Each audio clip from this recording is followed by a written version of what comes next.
Welcome to another episode of the Let's Think About It podcast. I'm your host, Coach Mo, and I'm here with another amazing guest, my man, Robert B. Foster. What's up, bro? Not much. Glad to see you again. Man, Mr. Shut Up and Grind podcast host. He's here. What's up, man? First and foremost, where are you checking in from? I am in Charlestown, Rhode Island. Small town with a big town feel. Wow, born and raised? I was born in the city in New York, but I was raised up here. I think we moved out of the city. I was 2.5, maybe three. Nice. What's the weather like up there right now? You guys got a lot of snow? Is it rainy or? We didn't get a lot of snow. I mean, it's mostly gone out there now, but it's like high 30s today for the high. Oh, okay. So, what's up, man? Tell my audience like who you are, what you do, and even take us through what your podcast is about. Okay. Well, there's a lot of different ways to answer that question. So Okay. I'll start with who I am at my core. I'm a competitor, right? And I get that competitive edge because I'm the youngest of seven siblings. And we were all athletes, like my parents were active, but being the baby, and I was also a late bloomer, meaning as a freshman in high school, I was 5'4", 88 pounds. And my brother was big and muscly. My other brother was big and muscly. My sister was tall and strong. And they're all getting headlines in the newspapers and winning trophies and medals. And here I am, the skinny duckling of the group. But that drove me because I wanted those accolades. Like I wanted to see my picture in the newspaper. And just to my core, I just went to work. And then finally my biology caught up. It wasn't until my junior year where I finally got over 6 feet tall. I was still skinny. I think I was 135, 137 when I graduated high Oh, school. But at least I had some muscle on me now, and I what was sport? able. What sport? What Uh, sport? so my main sport was track and field, but I also did volleyball and basketball. Okay, okay, Yeah, okay. but track was my main thing. Like my sister, what was a high jumper? She was state champion her senior year, and I wanted that. It just looked so fun, and I was like, I Right. want to do that too. And then finally, it was. Although in there as a freshman, when I was 5'4", 88 pounds, I remember asking my high jump coach, well, my track coach for the record book, and he did one of these, looked me up and down, and he said, "Why do you want the record book?" And I was like, "Because I'm going to break the high jump record." And again, he looked at me and was like, "You don't have what it takes to be a high jumper." Wow. Yep, said Wow. that right to my face. You don't have what it takes to be a high jumper. I held that record for 21 years. So when he told you that, you was what, 15, 14? Yes, yeah, somewhere around there. Wow. 1988. Yes, I was 14.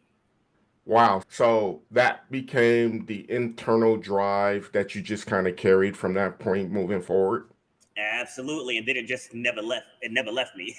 So, but like even as a freshman, even when I was small, I was working on the fundamentals. Like I wasn't really good at the high jump yet. Like I wasn't a freshman phenom or anything, but I was learning the fundamentals, learning the approach, learning the takeoff. So by the time my body caught up to the Okay. knowledge, then I rose to that level where I had colleges, coming from all over looking at me, and this was before the internet. so Right, so right.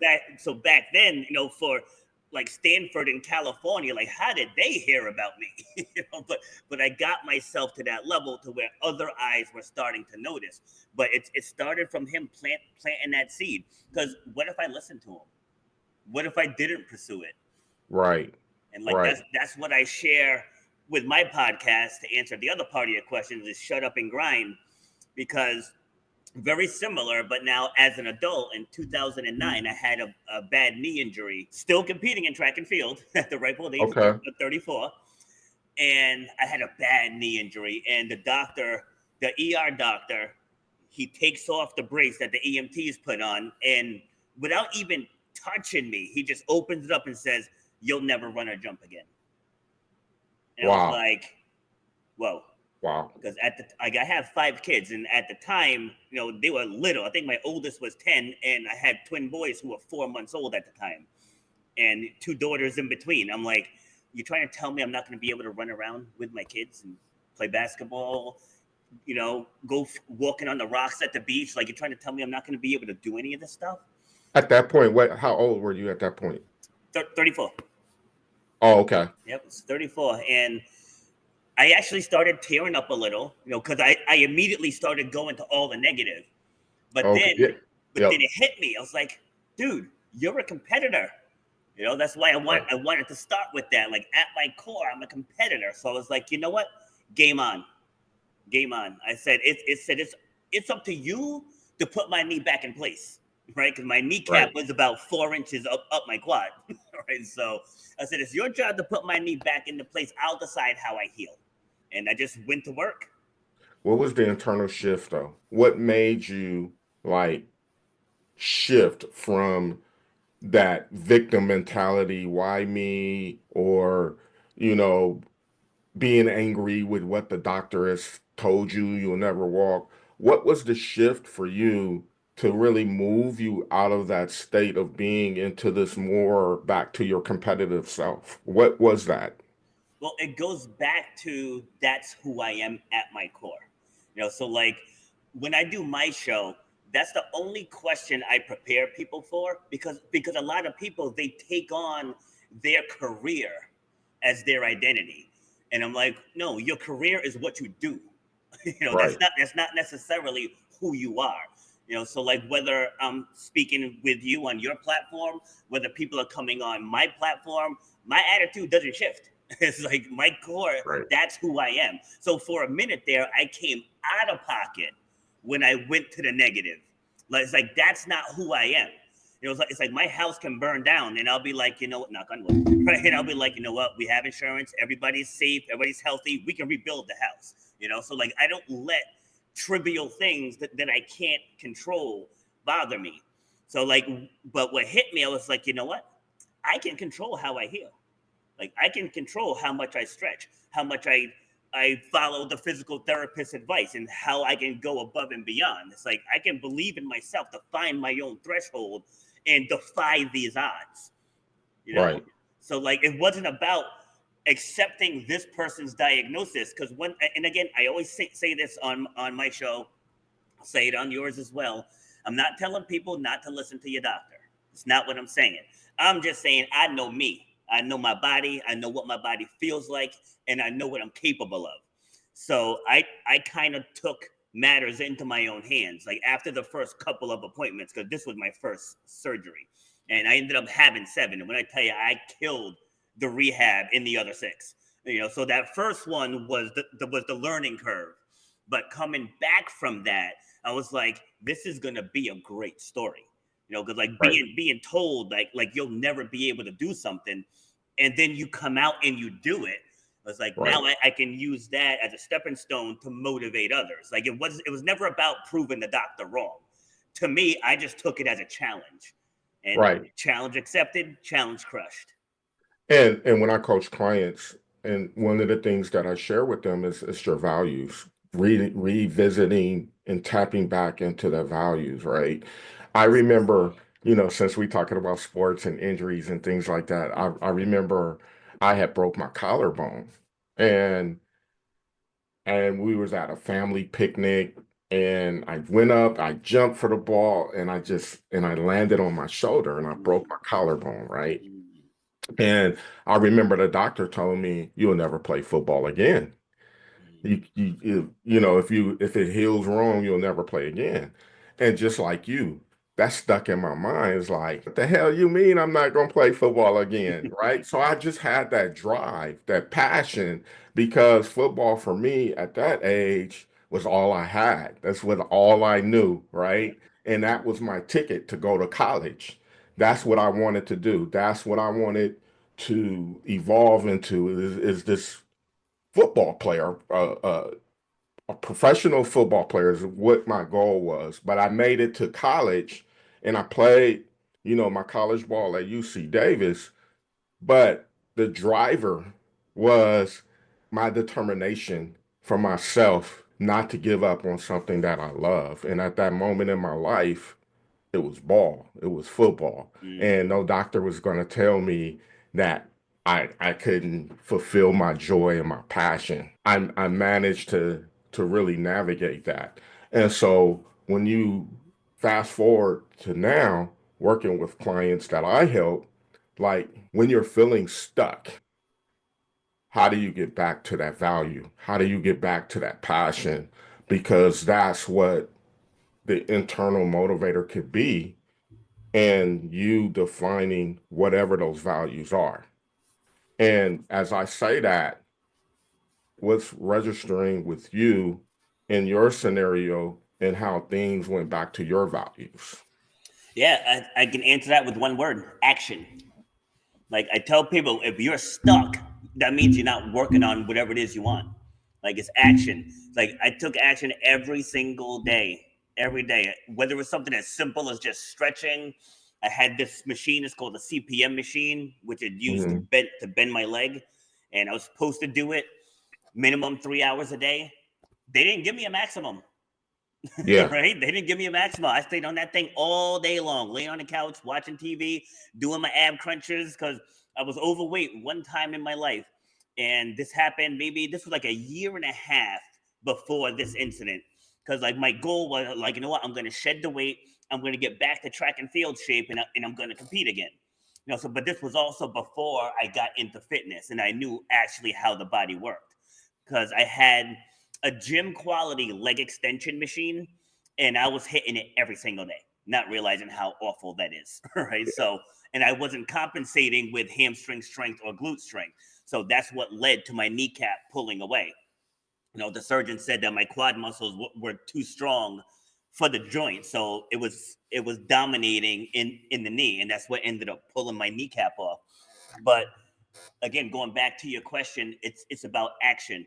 So like when I bought this podcast stuff, I got the lights, I got the microphone, I got the green screen behind me, and I had it, and it was just sitting in my spare room. It was just sitting there, and it's like, oh, I don't have time to do this podcast. My father was sick during this time, so we were spending a lot of time at the hospital, and I just kept putting it on the back burner. And then one day, I was like, you just have to do it, dude. It's like, what are you doing? It's like yeah, it's like you bought the stuff, you have the stuff. Just even if I get on for 15 minutes and just talk about something, it's like you just yeah, have to start, right? You yeah, just have to start. And like with Podmatch, my sister told me about Podmatch just 2 weeks ago. I have 33 bookings already through Podmatch. right, Like right, it's right. insane, and it was just from getting started. Taking that Yo, action. Because I tell people, when you focus on the struggles, when you're making excuses, you're missing the opportunities that are waving right in your face.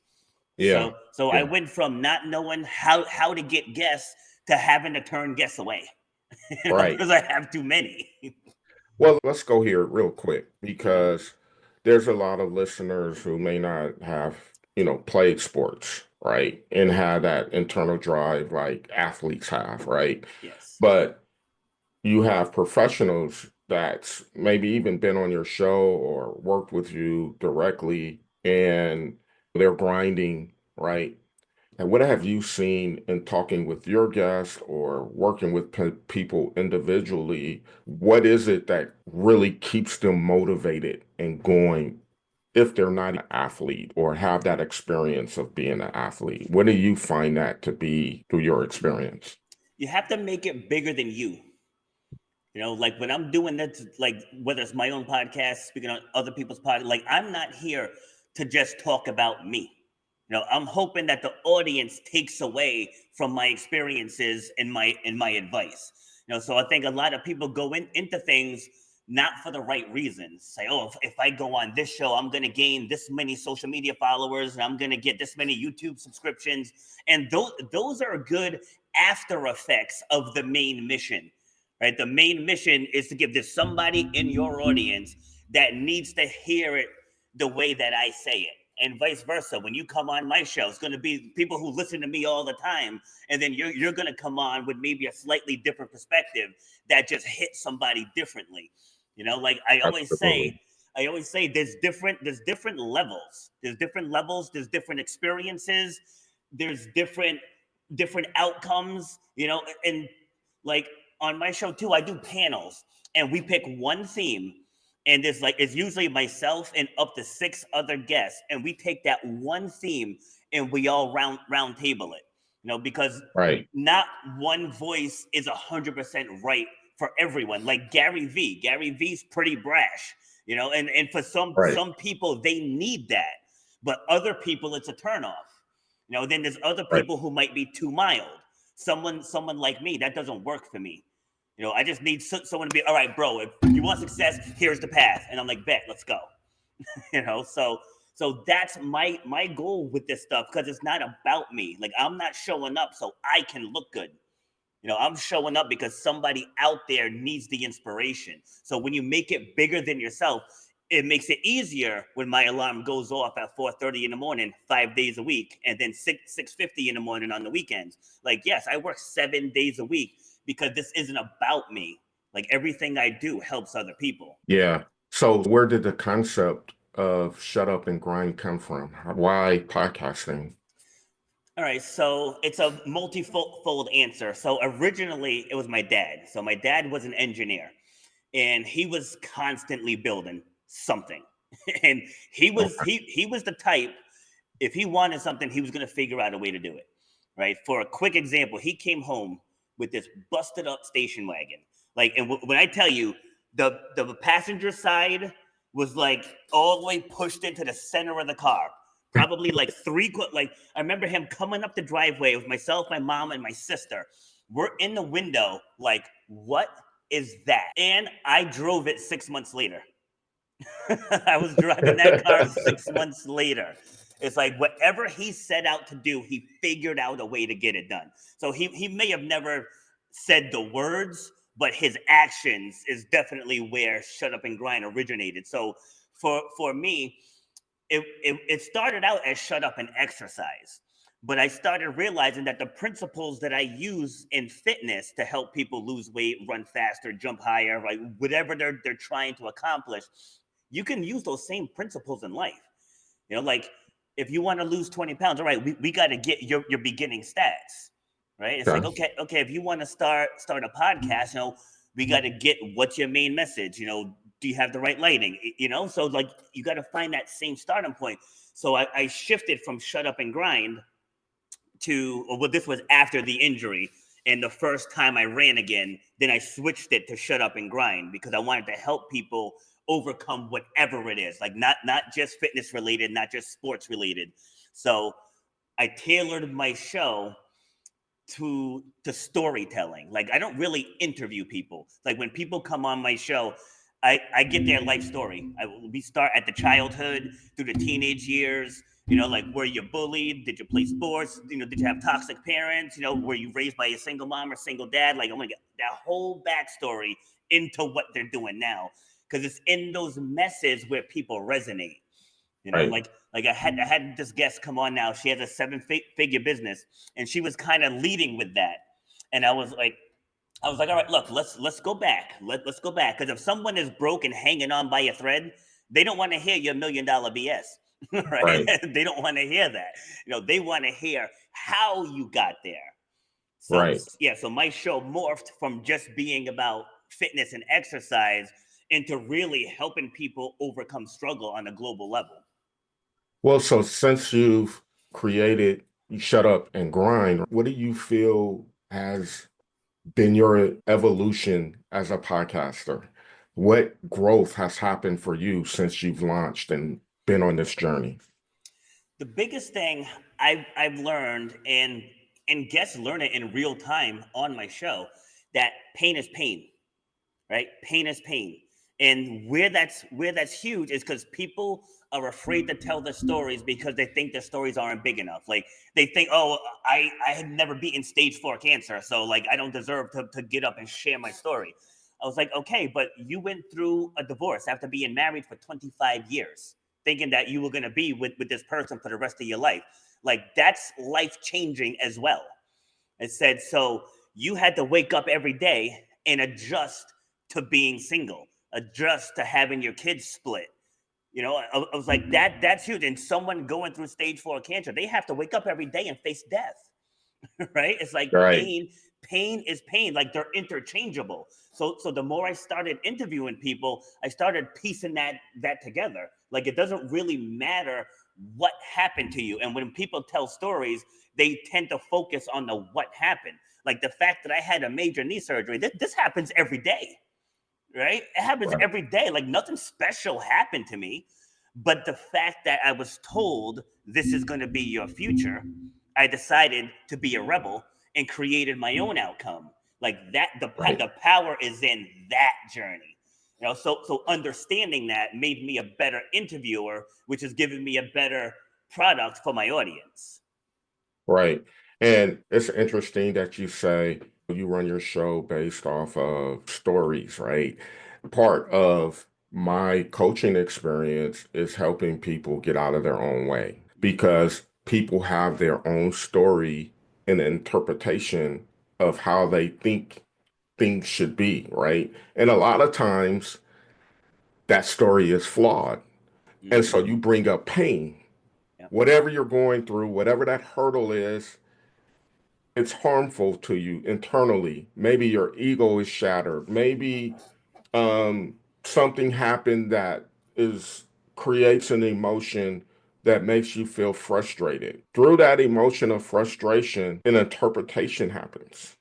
A story that you tell yourself to why you're frustrated, and you Mm. typically carry that story. Yep. And then that's how you show up in the world, right? And so I'm an energy coach. And so what that means is when you're carrying this story and you're frustrated, it blocks your energy Mm. because of this limiting belief interpretation that's in your mind that you believe to be true. And you carry it Yep. and you're not sharing it with anyone because that's your story. And you're in this rut and you're just stuck and you're stagnant and you have this pity.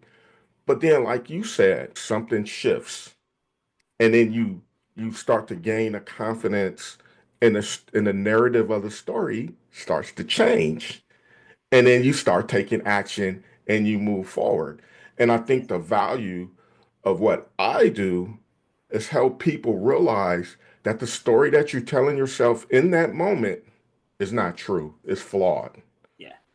And when you realize that, courage, action, however you want to describe it, your energy shifts and you naturally become productive. Yes. Love that. You know what I mean? And Yeah. so when you have your guests come on, and this is what I'm hearing from you, when you have your guests come on, they're sharing their story, right? The Yep. story of the pain and whatever that pain was, they had a viewpoint of it. And then there was a shift. Yes.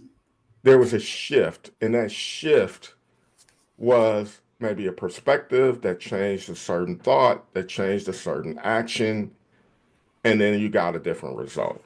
And Yeah. that's powerful, man, for what you're doing and bringing guests on to share their stories. Thank you. Yeah, yeah. Speaking of sharing stories, I want to share one quick to illustrate what you just said. So I had a guest on. She started a business for people to put all of their end of life documents into one place, like one online kind of filing cabinet. And so as she's giving me the breakdown of the story, right? So the gist of the story was her sister suddenly passed away at 36 years old, and that moved her to start this company. So as she's talking to me about the company and the process and everything else, so I said, well, what happened with your sister, right? And I could tell she kind of got a little uncomfortable with her body language, and if you don't want to go there, I mean, you don't have to. I said, but if you started this company based off of what happened, I think it's important for people to know what happened. And so she goes into it. I guess they were supposed to go out with their husbands. She felt weird. She felt off for a minute, stepped out onto the deck and collapsed. Right. So now, when I heard that and see the look on your face, right? It's like that's a lean in moment. I was like, Yeah, I was like, now I'm listening because, as I said earlier, I have 6 siblings. So now I started thinking, wow, what would we do if that happened to me or one of my Right. siblings, right? So now going back to what I was saying earlier, it's not about you, it's about the audience, right? Because both of us were like, whoa, it's like Right. that intensifies the story. I was like, you're holding on, to the grief that she's gone, right? Yep. Instead of leaning into the 36 years that you had with her. Yeah. I know it's tough to do when you're grieving, but like Right. people ask me all the time because like I watched my father pass away, and that's a sight that I'll never unsee. But I've also interviewed people who never met their father, who never had a father figure in their life. I had this man for 45 years.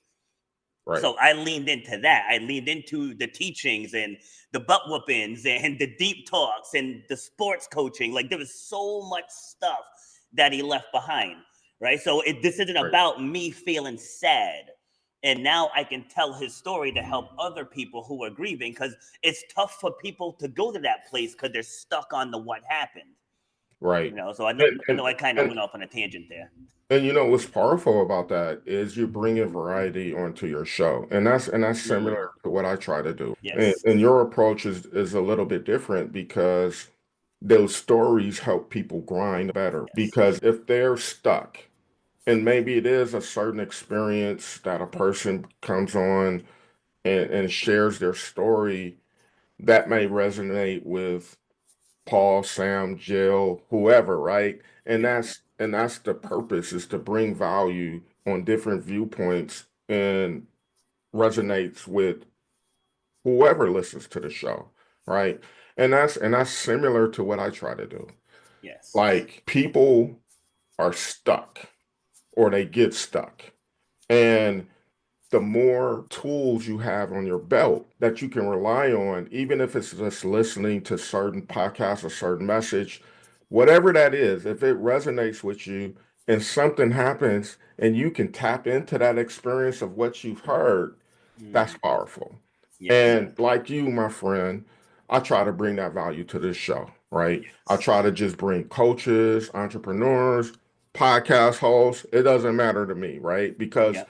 I believe this world is filled with wealth, right? Yep. And it's not about me competing against the next coach or I got to make all of this money and things like that.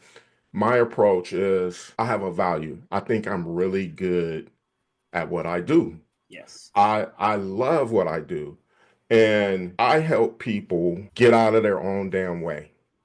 And I Mm, think I'm really damn good at it, right? yes. Because we're into this autopilot that we feel we have no choice and we have to accept the emotion and the story that we're telling ourselves in that moment. We have to Mm, accept it yep. until it goes away. And my approach to that is no, you don't.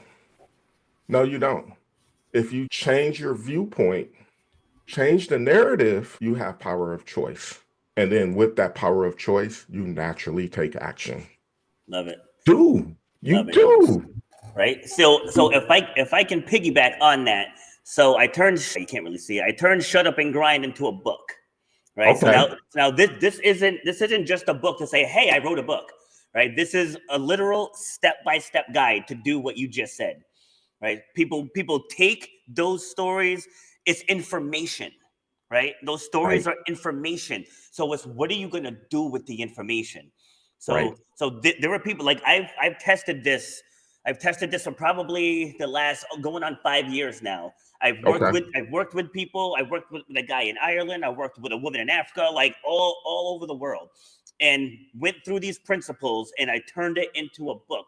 So within this book, there's 13 workshops, right? And Okay. worksheets, I should say. And I'm gonna turn each one of those worksheets into a workshop that I'm gonna do live, right? Okay. But it's to take.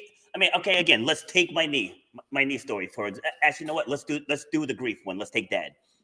All right. So I'll go through the first chapter. Is there's nothing wrong with you, right? That's the first chapter, and that's all about self acceptance. Just Okay. accept what's happened in your life. If you wronged someone, accept it. If you cheated on your wife or husband, accept it. If you stole from someone, accept it. If you assaulted someone, accept it. Like, you get the point. Just accept whatever happened in your life. Right. And now, what are the lessons learned from each one? Because everything leaves teachable moments, and you can say, how can cheating on someone's spouse leave teachable moments? Because there were things that happened that led to it, and these are things that you can learn from, right? So, Right. like, if you find yourself, you just walk into your car in a parking garage and you end up getting jumped. Is it your fault you got jumped?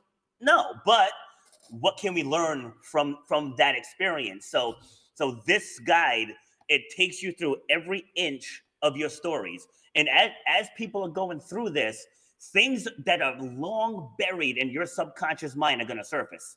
Because when I was writing the book, I was like, Yep. ooh, I forgot about this. Like, ooh, I can throw this into the next speech, right? Yep. And then by the end of it, by the time you're done, you're going to have enough ammo to do whatever you want to do with your life. If you want to become a coach, if you want to write your own book, you want to become a blogger, if you want to tell your stories on podcasts or like on TV shows and stuff, and it gives you the outline for a keynote presentation if that's what you want to do. But it takes all of the messiest parts of your life. We extract the teachable moments, and then I teach people how to use that as something inspirational moving forward. Well, listening to, your basic description of the book, I want to say this, real talk. That first principle that you said of acceptance, that's powerful in itself because when we're looking back at the past, whatever's going on in our lives, and I'm assuming a situation that's really discomforting to you, and you carry that, right? Acceptance of it is what really helps you move forward, right? And then I'll talk about this energy. If you're not accepting it, you're carrying some sort of guilt. And the guilt, the hurt, the disappointment, right? All of that, it blocks your energy. You know, the And shame. in those moments of feeling that guilt, disappointment, you're stagnant. You're really not productive. Or you have one foot in and one foot out. But with acceptance, acknowledgement, and validation, because it's okay that the situation you went through was hard, it was bad. Any person in that situation would probably feel the same way. Yep. And you accept that, now there's more possibilities of action happening in that moment. That's why that one principle that you just shared is so powerful. What's the Yes. name of your book again? Shut up and grind. Same as the podcast. Yeah, it's available Okay. on Amazon, Kindle, and paperback. Okay. Where can they find your show? They can find my show on really any place that has podcasts. So Amazon, Google, Spotify, Okay. Apple, all of those. If they want to catch it live, because I broadcast it live Tuesdays and Thursdays at 12 Eastern, and you can catch it on Facebook or LinkedIn. Okay. I have a lot of professionals that are listeners as well, too. If they want to possibly get on the show, how do they find you to do that? Yeah, so they can check out my profile on Podmatch, or they can just shoot me an email, rob@robertbfoster.com. Okay. That's great. That's great. As we get ready to sign out, what lasting thoughts or nuggets would you like to leave the audience? Do not, and by any means, let anybody clip your wings. It drives me insane. And as you know, this show we started with a doctor trying to clip mine, telling me I was never going to run or jump again. That's one of the biggest things that I help people with. And like, the subtitle of the book is Overcoming Self Doubt and the Fear of Public Speaking. Because people, you have a story to tell, right? You have a gift to give, but society likes to cloud our gifts, and then people end up feeling like they're not worthy, or they have the imposter syndrome. But whatever it is that you want to accomplish, just start taking the steps to making it happen, and you're going to see a world of doors that are going to open up right at your fingertips. There it is, my man, Robert B. Foster, the great host of Shut Up and Grind podcast. Thank you, sir. I appreciate your presence here today. My pleasure. Thank you for the opportunity.